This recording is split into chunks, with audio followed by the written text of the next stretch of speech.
Hello दोस्तों, आप सभी को गुलाब जामुन जैसी मीठी मीठी नमस्कार। और इसी के साथ आप लोगों का स्वागत है मार्केट के पैचअप या ब्रेकअप शो में। अगर हम फ्राइडे के दिन मार्केट की बात करते हैं तो निफ्टी एक गैप अप ओपनिंग देता है 70,619 की, और फिर वहीं पर ही अपने दिन का हाई बनाता है 70,685 का। और फिर पूरा का पूरा दिन मार्केट 70,600 की रेंज के आसपास कंसोलिडेट करती रहती है, और लास्ट के आधे घंटे में हमें वहां से एकदम से नीचे की साइड की मूवमेंट देखने को मिलती है। 70,519 का ये लो बनाता है और मार्केट की क्लोजिंग होती है 70,558 पर। अब याद करो, 70,700 का अपना रेजिस्टेंस था, 70,500 की सपोर्ट थी। मार्केट ऊपर जाती है, अपने रेजिस्टेंस से मुड़ती है, सपोर्ट से एक सपोर्ट पकड़ती है। इसलिए मैं ये नहीं कह रहा कि हर बार सपोर्ट या रेजिस्टेंस काम करेगा, हो सकता है तोड़ के किसी भी साइड को निकल जाए, बट सपोर्ट पर अगर हम एंट्री बनाते हैं तो वो हमारे रिस्क रिवार्ड रेशो के फेवर में आ जाती है। हो सकता है हमारा स्टॉप लॉस हिट हो जाए, भगवान नहीं हूं मैं, जो बोल दिया वो पत्थर की लकीर हो गया कि साहिल ने बोल दिया अब तो मार्केट यहीं से पलटेगी, ऐसा कभी नहीं होगा। लेकिन एक जो हमारा लेवल होता है वहां पर हम एंट्री इजीली बना सकते हैं, ताकि हमारा वहां पर अगर स्टॉप लॉस हिट भी हो जाए तो हमें ज्यादा दिक्कत ना हो, और हमारे पास जो प्रॉफिट होने की प्रोबेबिलिटी है वो बढ़ जाती है। इसी के साथ अगर हम एफआई और डीआई डाटा की बात करते हैं तो फ्राइडे के दिन एफआईआईज ने 50 करोड़ की सेलिंग करी है और डीआईज ने 450 करोड़ की बाइंग करी है। और अगर हम ड्रीमफो आईपीओ के फाइनल ओवर सब्सक्रिप्शन स्टेटस की बात करते हैं तो क्वालिफाइड इंस्टीट्यूट का 70 टाइम्स ओवर सब्सक्राइब, एचएनआई का 37 टाइम्स ओवर सब्सक्राइब। अगर हम रिटेल कैटेगरी की बात करते हैं तो 43 टाइम्स के आसपास आईपीओ ओवर सब्सक्राइब हो चुका है। अगर हम टोटल की बात करते हैं तो अप्रोक्स 56 टाइम्स आईपीओ ये ओवर सब्सक्राइब हो चुका है। और अगर हम इसके जीएमपी की बात करते हैं जो अभी फिलहाल इसका चल रहा है वो अप्रोक्स 30+% के करीब का चल रहा है, तो दिक्कत की बात नहीं है। अब अगर हम सबसे पहले सिरमा आईपीओ, जो हमारी स्पेशल आईपीओ के ऊपर वीडियो भी आई थी, वहां पर भी मैंने साफ साफ बोल दिया था कि फाइनल डे पर तो ये भी डिसीजन बना दिया था कि मैं इसे एचएनआई कोटा से भी अप्लाई करने की सोच रहा हूँ। अब आप देख सकते हैं कि इस आईपीओ में हमें अल्टीमेट रिटर्न्स मिले हैं 20% के ऊपर की, वहां पर लिस्टिंग गेन हुई है, और फिर वहां से 20% ऊपर अप्रोक्स 40% का हमारे पास जहां पर लिस्टिंग गेन मिल चुका है। आईपीओ अच्छा होता है तभी हम उसे अप्लाई करने की सोचते हैं। ऐसा नहीं होता कि अगर हमने कभी आईपीओ अप्लाई कर दिया, आईपीओ अच्छा भी है, फिर भी वो डिस्काउंट में नहीं खुलेगा। खुल सकता है, मार्केट में 100% कभी कुछ नहीं होता। कि कभी अगर ऐसी बात हो जाए कि बस कि भगवान भी आकर कह देना कि मार्केट में 100% ये चीज होगी, वो चीज भी जहां पर पॉसिबल नहीं होती। मार्केट ना अंत में खुद ही ट्रेडर्स इन्वेस्टर के लिए भगवान है। हमारा तो भगवान यही है, इस बात को दूसरे तरीके से मत लीजिएगा। लेकिन कहते हैं ना काम ही पूजा है, तो उस तरीके से ये भी हमारा एक काम है, तो इसकी भी पूजा हम करते हैं, तो ये भी हमारा भगवान हुआ। इसी के साथ अगर हम सिर्मा आईपीओ के बारे में बात करें कि अब हमें कहाँ पर बुक करना चाहिए, तो सबसे पहली बात तो अभी जब भी आईपीओ नया आता है हम उसके बेस पे चार्ट्स में कुछ नहीं बना सकते। फिर भी मैं आप लोगों को एक बताने की कोशिश करता हूँ। देखो, आईपीओ आराम से 40% तक चला गया, जहां पर हमें 50% बुकिंग करनी चाहिए। एटलीस्ट कुछ प्रॉफिट जेब में चला जाना चाहिए। उसके बाद जो 50% होता है उसे हम इजीली ट्रेल कर सकते हैं। पहले दिन ही अगर हम बात करते हैं तो जो भी आधे घंटे या 1 घंटे का लो होता है वहां पर हमारा 50% ट्रेल हो जाता है। और उसके बाद अगर हम इस टाइम पे बात करें, ऑलरेडी जो 40% ऊपर जा चुका है, अब हम 20% पे इसे नहीं ट्रेल कर सकते, तो 285 के समथिंग अब हम इसमें बाकी 50% को ट्रेल कर सकते हैं इजीली। इसीलिए ये आने वाले आईपीओ में भी आपको चीजें काम आने वाली है कि अगर आईपीओ हमारा अच्छा खासा लिस्टिंग गेन में आ जाए। तो देखो, आईपीओ लिस्टिंग गेन में खुल रहा है, प्रॉफिट में खुल रहा है, तो 50% बुकिंग करना बनता है, और बाकी 50% को हम पहले आधे घंटे के लो पर ट्रेड कर सकते हैं। एक सिनेरियो तो ये हो जाता है। और दूसरा सिनेरियो कि अगर बाई चांस आईपीओ डिस्काउंट में खुल जाए, लॉस में खुल गया, तो बस मेरे लिए तो ना उससे 1-2% नीचे वहां पर मैं उसे ट्रेल कर देता हूँ, फिर मैं उसे कैरी करने की नहीं सोचता। 1-2% भी वो इसलिए लगा देता हूँ, कई बार क्या होता है कि वहां पर इमीडिएटली हमें अच्छा खासा बाउंस देखने को मिल जाता है और वो वहां से काफी अच्छा भाग जाता है। अगर हम स्टॉक इन फोकस की बात करते हैं तो एक स्टॉक इमीडिएट फोकस में नहीं है, स्टॉक का नाम है अनंत राठी। एक कंसोलिडेशन पैटर्न में जो जा चुका है, फ्लैट बेस का इसमें पैटर्न बन रहा है जिसकी अपर रेंज आती है अगर हम सेल साइड की बात करते हैं तो 700 के करीब, और अगर हम लोअर साइड की बात करते हैं तो 610 के करीब की ये यहाँ पर रेंज बन के आती है। जिस भी साइड को ये रेंज तोड़ता है उस साइड हमें एक अच्छा मूव देखने को मिल सकता है। ऑब्वियसली शॉर्टिंग साइड पे हम नहीं जाते। जब भी अगर ये कभी भी 700 के लेवल को क्रॉस करता है तो वहां पर ये हमारे फोकस में आ सकता है, लेकिन ये कोई भी इन्वेस्टमेंट की टिप नहीं है। अगर फिर भी आपको इन्वेस्टमेंट करनी है तो एक बार अपने फाइनेंशियल एडवाइजर से पूछ कर ही काम करें। और वैसे भी ना, इस वीक हमारे फोकस में काफी ज्यादा स्टॉक्स आने वाले हैं, मतलब कि हमें एक नई अपॉर्चुनिटी मिलने वाली है जहां पर दोबारा से हम एडिशन कर सकते हैं। हो सकता है कुछ लोगों से पहली अपॉर्चुनिटी मिस हो गई हो। 15,000 400 500 के लेवल पर जो अपॉर्चुनिटी हमें, वो तो हमारी मेजर अपॉर्चुनिटी थी जो नहीं यूज करी तो वो आप लोगों से मिस हुई है। लेकिन इसका ये मतलब नहीं कि मार्केट में हमें कभी भी अपॉर्चुनिटी नहीं मिलती। देखो, वो एक लो रिस्क एंट्री पॉइंट था जहां पर हमने काफी स्टॉक्स ऐड किए थे और हम उन्हीं को और ऐड करते जा रहे हैं। लेकिन अब जैसे कि मार्केट प्रेशर में आ रही है, हो सकता है कि एक दो वीक यहाँ पर हमें और परेशानी देखने को मिले, क्योंकि ना फ्यूचर एंड ऑप्शन का डाटा भी यही बोलता है कि एफआई इतना अग्रेसिव नहीं हुए थे फ्यूचर एंड ऑप्शन में, कि जैसे कि वो एक फाइनल जर्क का और वेट कर रहे हैं। शायद ये जर्क वही हो सकता है जहां पर हमें फ्यूचर एंड ऑप्शन में भी एफआई की तरफ से और कंफर्मेशन मिल जाएगी। तो यहाँ पर ना, जिन लोगों से अपॉर्चुनिटी मिस हुई है वो लोग इस अपॉर्चुनिटी को यूज कर सकते हैं। हालांकि जो लोग कर रहे हैं उनके पास तो ये सेकंड अपॉर्चुनिटी ऑलरेडी आ ही चुकी है, हम तो करते ही रहेंगे, हमें कोई दिक्कत है ही नहीं। फिर भी स्टॉक्स कौन से वो फोकस में हो सकते हैं, दो तो मैंने स्मॉल केस ऑलरेडी आप लोगों के साथ टेलीग्राम ग्रुप में शेयर कर दें। टेलीग्राम चैनल का लिंक आपको डिस्क्रिप्शन में मिल जाएगा, या फिर आप direct market love affair search करके वहां से ज्वाइन कर सकते हैं।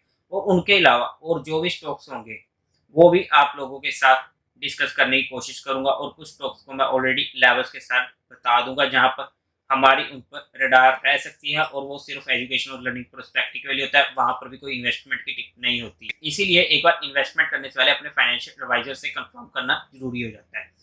और अगर हम मंडे के दिन अगर मार्केट की बात करते हैं तो देखो, जो सबसे पहला हमें रेजिस्टेंस मिलने वाला है वो तो मिलेगा 70,600 का।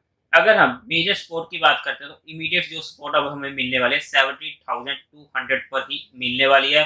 उससे पहले कोई सपोर्ट इतनी मजबूत नहीं है, क्योंकि ऑलरेडी मार्केट हमारी 20 मूविंग एवरेज पर रिट्रेस कर चुका है। जो मैंने आप लोगों को पिछली बार भी बताया था कि अगर इस बार मार्केट वहां पर आने की कोशिश करता है तो वो सपोर्ट ऑलरेडी वीक हो जाएगी और वहां से हमें नीचे की साइड की मूवमेंट देखने को मिल सकती है। और इसी के साथ अगर हम वीकली की बात करते हैं, जैसा कि आप लोगों को पता है कि संडे को जो भी वीडियो आती है हम उसमें निफ्टी के बारे में भी बात करते हैं कि अगले वीक क्या हो सकते हैं। और इसी के साथ साथ पिछले वीक से एक कमेंट आया था कि सर आप बैंक निफ्टी के बारे में भी बताया करो। देखो, बैंक निफ्टी में अगर आप डेली के लेवल्स की बात कर रहे हैं, वहां पे ज्यादा वॉलेटिलिटी होने के कारण मैं वहां पर लेवल शेयर नहीं करता हूं, क्योंकि वहां पर रिस्क काफी ज्यादा बढ़ जाता है। हालांकि अगर आप लोग स्टॉप लॉस वगैरह लेते हैं तो मुझे कोई दिक्कत नहीं है, लेकिन आई नो बहुत से लोग इमोशन पर कंट्रोल नहीं कर पाते, इसलिए मैं वहां पर डेली के लेवल शेयर नहीं करता, क्योंकि वहां पर मैं कंफर्टेबल नहीं रह पाऊंगा अगर आप लोग स्टॉप लॉस नहीं ले पाओगे।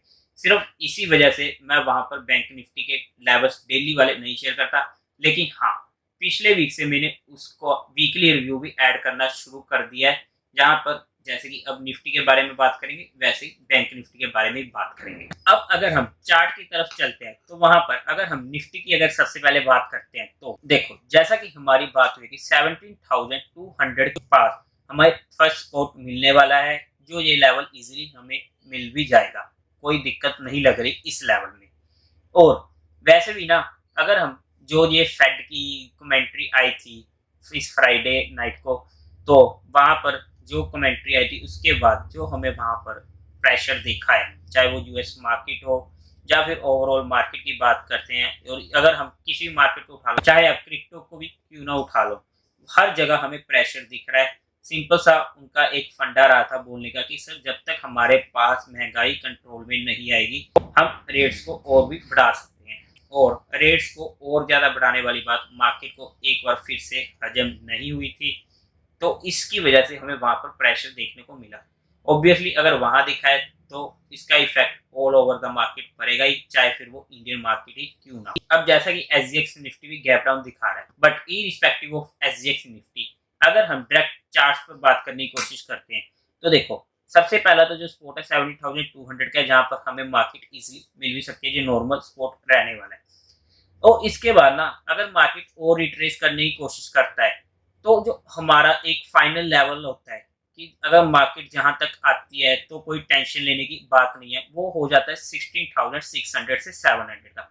अगर इस लेवल तक भी मार्केट आती है ना तो कोई दिक्कत नहीं है, जहां पर सिर्फ हमारे पास एक अपॉर्चुनिटी होगी, सेकंड अपॉर्चुनिटी, जिसे हमें एक बार छोटे स्टॉप लॉस के साथ यूज करना चाहिए, जहां पर हमारा रिस्क रिवॉर्ड रेशो फेवरेबल हो जाता है। अब ये कल आएगी मुझे नहीं पता, इस हफ्ते आता है मुझे नहीं पता, एक दो हफ्ता अगर मार्केट परेशान भी करता है तो घबराने की बात नहीं होती, क्योंकि सिंपल सी बात है, मैं ये नहीं कह रहा कि 16,600 पर मार्केट आएगी, बट अगर बाय चांस मार्केट हमें कुछ ज्यादा ही प्रेशर में आ जाए तो हमें ये लेवल भी देखने को मिल सकते हैं, और ये हमारे फाइनल लेवल्स हैं। अगर इसके नीचे जाती है तो हम थोड़ा सावधान होने की कोशिश कर सकते हैं, बट इसके ऊपर हमें घबराने की बात नहीं है, हमारे मीडियम पोर्टफोलियो को भी हाथ लगाने की जरूरत नहीं है। और वैसे भी आप देख सकते हो कि हमने 70,900 पर तो हर जगह पर प्रॉफिट बुकिंग करी थी, और वहां से मार्केट में हमें थोड़ी बहुत परेशानी देखने को मिल रही है। अब अगर हम कल के दिन ना अगर मार्केट कुछ ज्यादा ही बड़ा गैप डाउन ओपनिंग हो जाए और वहां से फिर से अगर मार्केट में एक बार के लिए रिकवरी आए और फिर से मार्केट सेकंड डिप देने की कोशिश करे तो थोड़ा सा सावधान, क्योंकि मैंने आप लोगों को पहले ही बताया था कि सेकंड डिप ऑलवेज डिप पर, और वहां से हमें और बड़ा फॉल देखने को मिल सकता है। और अगर कल मार्केट पहले आधे घंटे का लो सस्टेन करती है तो फिर कल के दिन मार्केट एक बार के लिए शॉर्ट कवरिंग दे सकती है, और उसके बाद तो फिर मार्केट में हमें दोबारा से अगर डिप आती है तो थोड़ा सा हमें संभल के काम करना पड़ेगा। और रही बात, अगर ये वीक हमें मार्केट परेशान भी करती है ना तो घबराने की कोई बात नहीं है। स्टॉक स्पेसिफिक एक्शन हो सकता है आपको कल या परसों तक ना मिले, बट उसके बाद आपको स्टॉक स्पेसिफिक एक्शन फिर से मिलना शुरू हो जाएगा। और अगर हम मार्केट में अगर सुपर अग्रेसिव होने की बात करें कि फिर तो हम वहां पर मार्केट में अग्रेसिव हो जाएंगे, जहां वो लेवल हो जाता है हमारा 18,000 का, क्योंकि वहां पर अगर मार्केट जाएगी उस लेवल को क्रॉस करती है तो मार्केट नई जर्नी के लिए स्टार्ट हो जाएगी, अपने नए हाइस के लिए। तो सिंपल सा आप लोगों को सिनेरियो बताए, पहला तो सिनेरियो यही बनता है कि मार्केट रिट्रेस करे, 70,200 का हमारा पहला सपोर्ट है, और उसके बाद 16,700 का मेजर सपोर्ट है। 70,000 के नीचे नीचे हमारे जो दोनों स्मॉल के शेयर किए गए हैं वो फोकस में आ जाते हैं, और इसी के साथ साथ और इसे रिट्रेस करे, जिगजैग करे, ये हमारी फर्स्ट अपॉर्चुनिटी हो ही जाती है। तो यही मेजर अपॉर्चुनिटी है जहां पर मार्केट बिहेव कर सकती है। इसके अलावा तो आप लोगों को पता ही है कि एकदम से मार्केट गिर जाए, पूरी की पूरी सारे लेवल्स को तोड़ती चली जाए, हालांकि जो उनकी पॉसिबिलिटी होती है वो 5% भी नहीं होती, तो मैं उनकी बात नहीं करता, बट जो मैंने ये आप लोगों को पहली पॉसिबिलिटी बताई है जिसके 60% 70% चांसेस होते हैं, वही मैं आप लोगों के साथ डिस्कस करने की कोशिश करता हूँ। इसी के साथ अगर हम बैंक निफ्टी की बात करते हैं तो आप बैंक निफ्टी का अगर चार्ट देखते हो तो ऑब्वियसली जैसे कि 18,000 का वहां पर लेवल है, बैंक निफ्टी में 40,000 का लेवल ये रहने वाला है। और इसी के साथ जैसे ही हमने लास्ट टाइम बात करी थी कि 38,000 के पास इसका पहला सपोर्ट आने की संभावना है, और जैसी वो उसके पास आती है और वहां से हमें इमीडिएट अच्छी खासी मूवमेंट देखने को मिलती है, और अगर आपने वो यूज की होगी तो आप लोगों को फिर से मजा आया होगा। अब अगर हम इसकी मेजर सपोर्ट की बात करते हैं तो पहली 37,200 के आसपास हम इसकी पहली सपोर्ट कह सकते हैं कि अगर मार्केट में जहां पर पहली सपोर्ट बन रही है, अगर फिर से वही लेवल कर दे कि एक्सट्रीम सिचुएशन में जैसे कि निफ्टी में बात करी थी 16,600 से 700 के लेवल की, तो इसका जो वो लेवल आता है वो आता है 35,500 से 3600 की रेंज आप कह सकते हो। ऑब्वियसली बैंक निफ्टी में मैं एक रेंज ही लेके चलता हूँ, क्योंकि बैंक निफ्टी में वॉलेटिलिटी ज्यादा रहती है, हालांकि निफ्टी में भी एक आधा परसेंट ऊपर नीचे में कभी नहीं कुछ कह सकते क्योंकि market is supreme at last, but फिर भी वहां पर हमारा जो रेडार पॉइंट होता है वो हमारे लिए लेवल्स इंपॉर्टेंट हो जाते हैं। और इसी के साथ साथ ना अगर मार्केट में फॉल आता है तो आईटी सेक्टर और बैंक निफ्टी उसे लीड कर सकते हैं, इस बात को थोड़ा ध्यान में रखिएगा। और इसी के साथ साथ अब हमारा फोकस जो आईटी सेक्टर पर पिछले एक साल से नहीं था, क्योंकि ऑलरेडी आईटी सेक्टर काफी ज्यादा भाग चुका था, अब हम आईटी सेक्टर को भी शॉर्ट टर्म के लिए यूज कर सकते हैं, हमारे फोकस में ये रह सकता है, लेकिन वही 70,000 के लेवल पे जब वहां पर हम इसे यूज करने की सोच सकते हैं। और इसी के साथ मैं आपके साथ 5 शेयर ऐसे डिस्कस करने वाला हूं जो इस नई रैली का पार्ट बन सकते हैं। अगर वो 5 शेयर आपको ओपनली चाहिए, हालांकि उसका स्मॉल केस मैं टेलीग्राम चैनल पर आप लोगों के साथ शेयर कर दूंगा, लेकिन अगर वो 5 शेयर आप लोगों को ओपनली चाहिए, सेम सेक्टर के वो 5 शेयर रहने वाले हैं, सिर्फ एक ऐसा सेक्टर जो हमारे इस नई रैली का पार्ट हो सकता है, तो इस वीडियो को ज़्यादा से ज़्यादा शेयर कीजिएगा। और जैसे ही वो 500 सब्सक्राइबर अगर उस सेक्टर के भरने से पहले मुझे आ जाते हैं, तो मैं आप लोगों के साथ वो 5 के 5 शेयर डिस्कस कर दूंगा लेवल्स के साथ। उम्मीद है आप लोगों को ये वीडियो अच्छी लगी होगी, तो इस वीडियो को लाइक करें, शेयर करें और चैनल को सब्सक्राइब करें। Thank you very much.